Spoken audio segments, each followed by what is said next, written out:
Hi, let me talk to you about The Mermaid of Black Conch, a 2020 novel set in 1976 island, Black Conch, in the Caribbean Sea, where a fisherman is is in his small little fisher boat, smoking the local stuff, and up from the sea comes a mermaid, and he develops kind of a connection with her, and she follows him until one day she mistakes the sound of his engine uh, for these Americans who are down for a big fishing competition, and she gets captured, and kind of the novel goes from there. There is a local white woman who speaks very much in the kind of the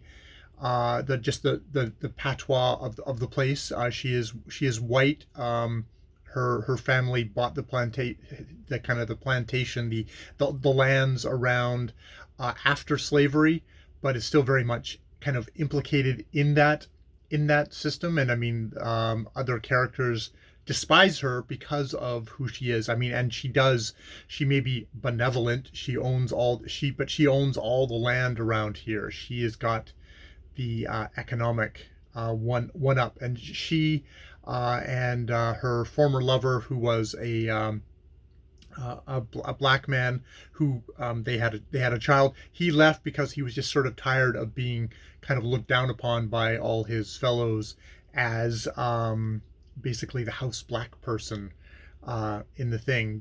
Just that unequal power dynamic that they grew up together as small children, but still kind of hovered over. So there's a real good interesting mix in here. David and the fisherman, and Ikea, the mermaid, who is she is somebody who is an actual kind of Euro Amer Indian, I guess would be the proper term, that had been, like, they are gone. They have been killed off from all these islands, but she remains because she was cursed by the women of her village hundreds and hundreds and hundreds and hundreds of years ago, um, for perhaps her power over men, and the women of that village cursed her to become a mermaid. Um, and so she's coming back into a world very unfamiliar, being just being a human. She has to relearn language, and there's interesting kind of things here of the various different kinds of language. There's her native language. There is the patois of the island.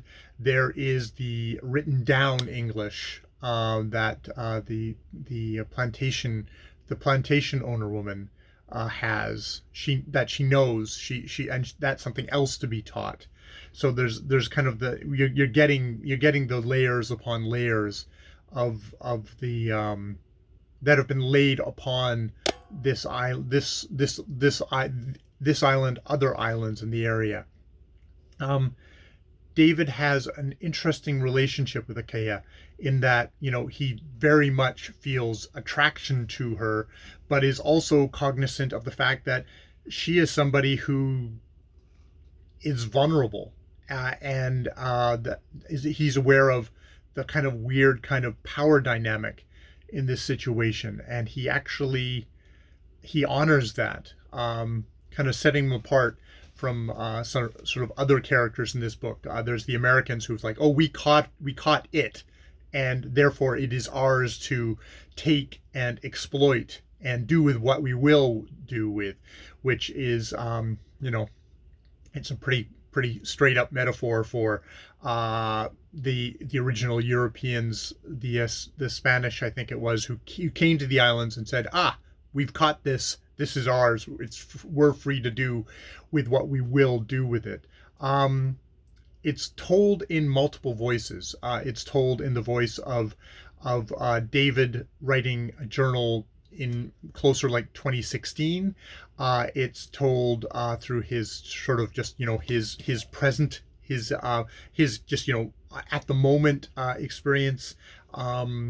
In 1976, we get Akea direct speech, kind of a direct, kind of rendered in kind of almost like kind of poem stanzas speech.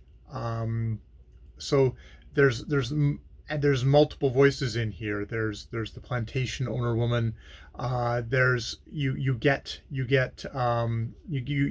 we hop from we hop in a very controlled fashion from different perspectives, whether it's those American men, a father and a son, a father who's very concerned about the masculinity of his son. There's, so yeah, it's a thin novel, but man, it really packs a lot of stuff in it, and is quite beautiful. And I guess this is what you would call magic realism, in the sense that Akaya is the only kind of magical. Well, there's also a sea turtle out there who apparently was an old woman who also was cursed about the same time. So they're slightly companions, but that's the only kind of magical elements in here. And then things kind of play out from there of mermaid myths.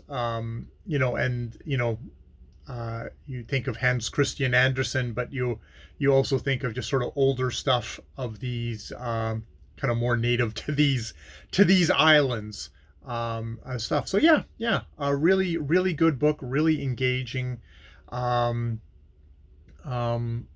Yeah, you get into everybody's head. There is a woman in the novel, black woman in the novel, who hates.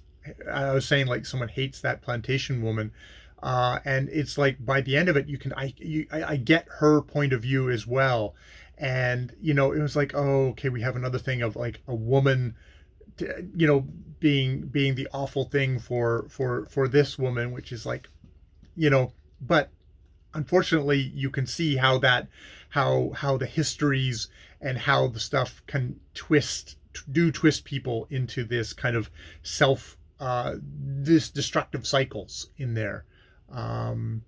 Yeah, so it's kind of a bittersweet. It is a bittersweet book, and it's, I guess, rightfully bittersweet.